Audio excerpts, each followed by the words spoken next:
Hello everyone, welcome to this boot camp series जिसके अंदर आज का हमारा टॉपिक है नीड आइडेंटिफिकेशन। जिसके अंदर हम डिटेल से समझने वाले हैं कि मैम किस तरीके से स्टेप बाय स्टेप हम क्या क्वेश्चंस पूछे, किस तरीके से बातचीत करें कि पर्सन अपने जो ड्रीम्स है, जो डिजायर्स है, जो उसके फ्यूचर प्लान्स है वो हमारे साथ शेयर करे। तो इसके लिए आपको एक चीज समझनी बहुत जरूरी है कि ये जो टॉपिक है ना, ये बहुत सेंसिटिव है। आप खुद सोचो, आप आखिरकार आप जिस पर्सन से बातचीत करने वाले हो वो 90 टू 95% लोग मिडिल क्लास फैमिलीज से हैं। और मिडिल क्लास फैमिलीज की एक सबसे बड़ी प्रॉब्लम मैं आपके साथ शेयर कर देती हूँ कि उनसे कभी भी इस टॉपिक के ऊपर बात ही नहीं की जाती। ना कभी स्कूल के अंदर, ना कभी घर में, कहीं पे भी, कॉलेजेस के अंदर ये चीजें कभी उनसे पूछी नहीं जाती कि भाई तेरे सपने क्या है। तो आपको ये चीज समझनी बहुत जरूरी है कि ये जो टॉपिक है ना कहीं उसके लिए एक नया टॉपिक है। और किसी भी नई बात को अगर आप गलत तरीके से पूछ रहे हो तो आप कैसे, अगर आपका सवाल ही गलत है तो आप सही जवाब का उम्मीद ही नहीं कर सकते। तो मेरे पास काफी सारे पर्सन हैं, मेरी टीम के अंदर ऐसे काफी सारे पर्सन हैं जो मेरे को कभी ना कभी ये चीज जरूर बोले थे कि मैम हम नीड तो आइडेंटिफाई करने की कोशिश करते हैं, बट पर्सन हमें बताता ही नहीं है कि उसको क्या चाहिए। क्या आपके साथ भी ये हुआ है कि आप क्वेश्चन कर रहे हो, आप पूछने की कोशिश कर रहे हो कि आपके ड्रीम्स क्या है, और पर्सन कह रहा है जी मेरे तो कोई ड्रीम्स नहीं है, मेरे तो कोई सपने ही नहीं है, बस ऐसे ही, बस मैं सोच रहा हूँ, ऐसे ही कर लेता हूँ काम। कोई भी ऐसे ही कुछ भी नहीं करता। अगर वो कोई चीज कर रहा है तो डेफिनेटली उसके पीछे रीजन है, बट वो रीजन आपके साथ शेयर क्यों करे? सिर्फ इसलिए कि आप उसको 1 या 2 दिन से जानते हो? खुद एक बार सोच के देखो कि 1 या 2 दिन के अंदर आपसे अगर कोई पूछेगा कि आपके ड्रीम्स क्या है, कि आप शेयर कर दोगे? एक जो एनवायरनमेंट है वो क्रिएट होना बहुत जरूरी है, एक स्ट्रॉन्ग बॉन्ड होनी बहुत जरूरी है। तभी अगर आप नीड आइडेंटिफिकेशन करोगे तो डेफिनेटली आपको रिजल्ट मिलेगा। एंड आज की इस वीडियो के अंदर मैं आपको 2 सॉलिड तरीके सिखाने वाली हूँ। अगर आप इसको फॉलो करके चलते हैं तो डेफिनेटली आपको बहुत अच्छा रिजल्ट मिलेगा। और सॉलिड अगर तरीके हम सीखने वाले हैं तो आपको सॉलिड आंसर भी मिलेगा, बजाय सिर्फ हाँ हूँ के ऐसे ही मैं शुरू कर रहा हूँ। ये सब चीजें आपको, कोई प्रॉब्लम आपको फेस नहीं करनी पड़ेगी। तो डायरेक्टली स्टार्ट करते हैं। The very first method which we will gonna understand of need identification is 5 solid gold question. Right, तो जो सबसे पहला मेथड है जो हम आज डिस्कस करने वाले हैं वो 5 सॉलिड गोल्ड क्वेश्चन है। मतलब अगर आप इन क्वेश्चंस को समझ लेते हो तो कहीं ना कहीं आपकी जर्नी के अंदर ये सोने से कम नहीं है। राइट, तो क्या चीज आज आप समझने वाले हो तो पहले आपको वो चीज क्लियर होनी चाहिए। और इनके अंदर हम डिटेल में एक एक क्वेश्चन को समझेंगे और आप उसको समझ के अपने नोटबुक में या कहीं पे भी आप नोट डाउन कर सकते हैं। राइट, तो सबसे पहला जो क्वेश्चन है दैट इज कि आपकी नंबर 1 प्रायोरिटी क्या है। यानी कि आपको एक्स्ट्रा इनकम के इनमें से जो नीचे लिखे हुए चीजें हैं, इनमें से आपकी नंबर 1 प्रायोरिटी क्या है? एक्स्ट्रा इनकम है, पर्सनल डेवलपमेंट है, फाइनेंशियल फ्रीडम है, आपको लोगों को हेल्प करना अच्छा लगता है, या आप चाहते हो कि आपका खुद का एक बिजनेस हो, आप चाहते हो कि आपके पास टाइम हो, या आप रिटायरमेंट की प्लानिंग कर रहे हो, आपको नए लोगों से मिलना पसंद है, या आप चाहते हो कि आप एक ऐसी लाइफ जियो कि एक लेगेसी क्रिएट कर पाओ अपने आगे आने वाली जनरेशन के लिए। राइट, तो ये अपना नंबर 1 क्वेश्चन है कि आपने ये मैक्सिमम, ये जो है इनको हम बोलते हैं PMF, प्राइमरी मोटिवेटिंग फैक्टर। जो भी पर्सन इस इंडस्ट्री के अंदर वर्क को स्टार्टअप करता है तो आप एक चीज ऑब्जर्व करोगे, ये मैक्सिमम रीजंस होते हैं। तो इसमें से आपने सामने वाले से पूछना है कि आपका नंबर 1 रीजन क्या है। Let suppose I am just taking an example कि उन्होंने बोला कि मैम मेरा जो है वो प्राइमरी मोटिवेटिंग फैक्टर ये है कि मेरे को ज्यादा टाइम होना चाहिए मेरे पास। ठीक है, अब नेक्स्ट क्वेश्चन जो उनका रहेगा, फर्स्ट क्वेश्चन तो आपने ये लिस्ट आप अपने पास रेडी कर सकते हो, यानी तो आप इसको कहीं पे भी प्रिंट आउट निकलवा सकते हो। जैसे कार्ड होता है, कार्ड फॉर्मेट के अंदर आप इसको उसके पीछे प्रिंट करवा सकते हो और वो कार्ड इजी टू कैरी आप अपने पॉकेट में रख सकते हो। ATM कार्ड या डेबिट कार्ड जितना स्मॉल होगा वो, उसके अंदर आपने ये अपने प्राइमरी मोटिवेटिंग फैक्टर की लिस्ट आपने रेडी करवाई, ये 7 से 8 चीजें जो भी हमने डिस्कस की। इसमें से एक चीज जब आप सामने वाले को पूछोगे कि इसमें से आपकी जो नंबर 1 प्रायोरिटी है वो क्या है, तो वो किसी ना किसी एक चीज को डेफिनेटली चूज करेगा। तो अभी मैं आपके लिए एग्जांपल के लिए ले रही हूँ कि सामने वाले पर्सन ने चूज किया कि मैम मैं चाहता हूँ कि मेरे पास इनफ टाइम हो। राइट? तो उसके अंदर जो सेकंड क्वेश्चन होगा वो यही रहेगा कि वैसे आपने यही क्यों चूज़ किया? मतलब हमारे पास इतनी सारी चीज़ें, उसमें से आपने यही क्यों चूज़ किया? तो वो पर्सन जो भी बोलता है कि मैम मेरे को लगता है कि मेरे पास अभी मैं हर चीज़ में, मतलब वेल्थ मेरे पास है, अच्छी हेल्थ मेरे पास है, मैं अपना खुद का भी बिज़नेस कर रहा हूँ, बट मेरे पास अपनी फैमिली के लिए टाइम नहीं है। ठीक है? उसके बाद आपने नेक्स्ट क्वेश्चन किया, सेकंड क्वेश्चन हमारा था कि आपने यही क्यों चूज़ किया? Why did you choose this? Third question is कि आपकी लाइफ में इसकी क्या इम्पोर्टेंस है?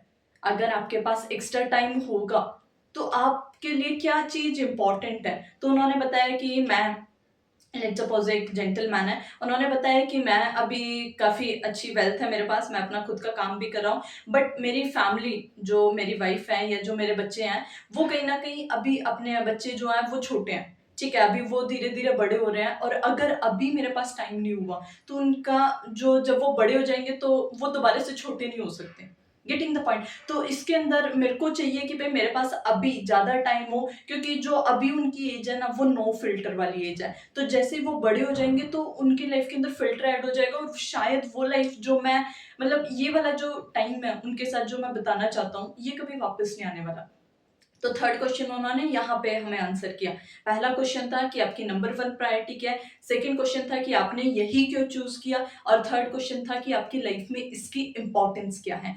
फोर्थ क्वेश्चन पे चलते हैं। फोर्थ क्वेश्चन हमारा है कि अगर आपको ये चीज़ ना मिल पाए, अगर आपके पास आज एक्स्ट्रा टाइम ना हो पाए, तो इसके कॉन्सिक्वेंसेस क्या हैं? इसका लॉस क्या है जो आपको फेस करना पड़ेगा? तो उन्होंने बताया कि इसका लॉस ये हो सकता है कि मैं अभी अपने काम में, जो भी काम में हूँ, मैं बहुत ज़्यादा व्यस्त रहूँ, ठीक है? और मैं वो चीज़ जो मैं अपनी फैमिली के लिए, जो मैं अपने बच्चों के लिए करना चाहता हूँ, वो मैं कर ही ना पाऊँ, राइट? और फिफ्थ क्वेश्चन है जो हम पूछेंगे उनसे, वो ये रहेगा कि ये चीज़ आपको किस तरीके से स्ट्रेस में डाल रही है? मतलब ये चीज़ आपको चिंता में क्यों डाल रही है? अगर आज आपके पास टाइम नहीं है, तो ये चीज़ आपको कहीं न कहीं, ये चीज़ आपको क्यों टेंशन दे रही है? ये चीज़ आपको क्यों चिंता में डाल रही है? तो उन्होंने बताया कि भई आज मेरे पास टाइम नहीं है, ठीक है? इसी चीज़ को लेके फैमिली में झगड़े होते हैं, वाइफ बोलते हैं या मेरे पेरेंट्स मेरे को बोलते हैं कि भई तू इतना ज़्यादा काम में बिज़ी है कि तेरे पास अपनी फैमिली के लिए ही टाइम नहीं है। राइट, बच्चे बोलते हैं कि भई उनको स्कूल में पीटीएम है या जो भी चीज़ें हैं, टीचर्स जो हैं पेरेंट्स से मिलना चाहते हैं, बट मेरे पास टाइम ही नहीं है कि मैं उनके लिए जा पाऊँ, 1 घंटा 2 घंटा निकाल पाऊँ।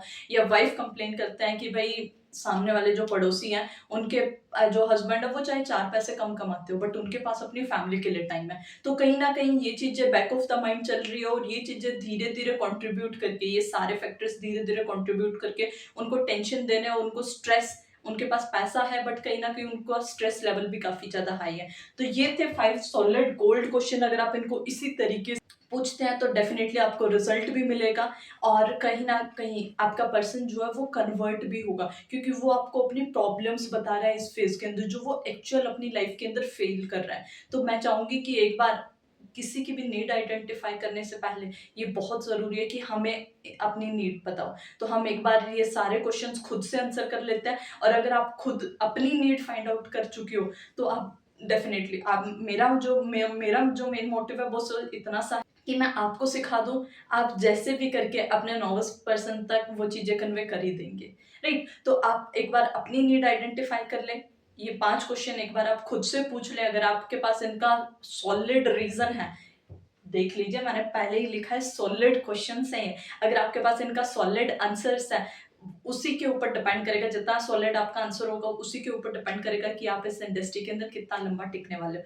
तो ये एक मेथड, दूसरा जो मेथड है that is 5 magical questions. 5 magical questions जिसके अंदर हम समझने वाले हैं, मैजिकल मतलब जादू होने वाला है, राइट? तो जो पहला क्वेश्चन है, आप इस तरीके से, अगर आपको ये तरीका आपको पसंद आया तो आप ये फॉलो कर सकते हैं। अगर आपको लगता है कि शायद आप कोई और भी नया तरीका सीखना है, इस तरीके के अलावा कोई और चीज़ें आप सीख रहे हैं, तो सेकंड मेथड मैं आपके साथ शेयर करने वाली हूँ। तो इसके अंदर जो आपका फर्स्ट क्वेश्चन रहेगा वो ये रहेगा कि इमेजिन करो या मान लो, आपको मैं बोल रही हूँ, आप मान लो कि आपके पास जादू की छड़ी है। आप मान लो कि आपके पास जादू की छड़ी है, मेरे को पता है वैसे होती नहीं है, बट मान लो कि आपके पास है, राइट? तो 5 क्वेश्चंस, 5 विशेज़ आपकी क्या रहेंगी जो आप उस जादू की छड़ी से पूरी करवाओगे?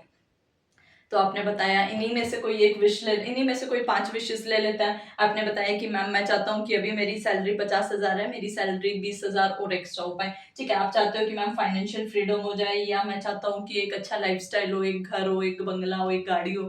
ठीक है, ये सारे विशेज़ आपने माँगी उससे।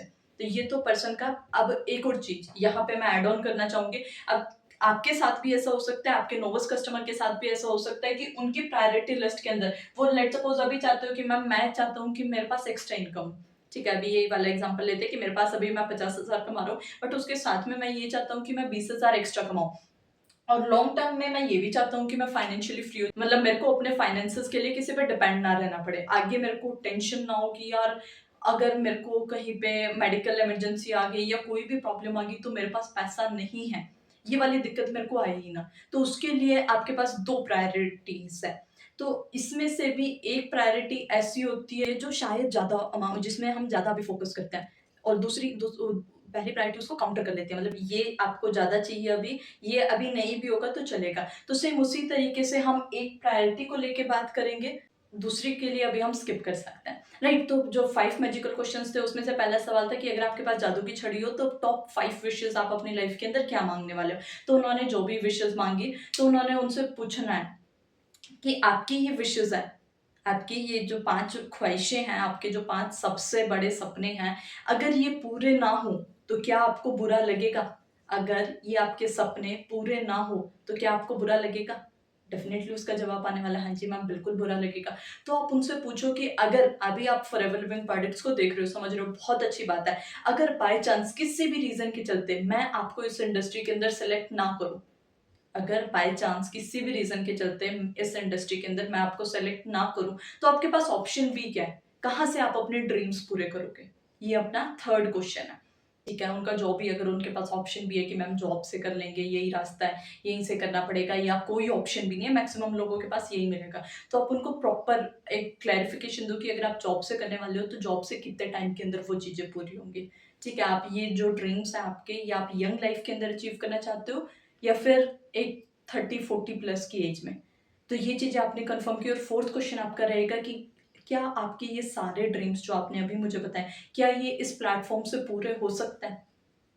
If the answer is yes, तो आप उनको बताओ कि कैसा रहेगा अगर आपको उन्हीं लोगों से, फिफ्थ क्वेश्चन है, कैसा रहेगा अगर आपको उन्हीं लोगों से सीखने का मौका मिल जाए जो सपने आज आप रख रहे हो, वो ऑलरेडी ये सारे ड्रीम्स पूरे कर चुके हैं।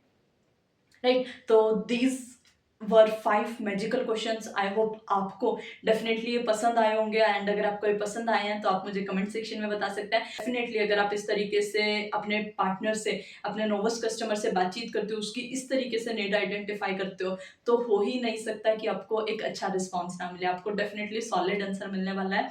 बाकी अगर आपका कोई क्वेश्चन है तो आप मुझे कमेंट सेक्शन में बता सकते हैं। Wishing you all the very best, keep growing, keep learning.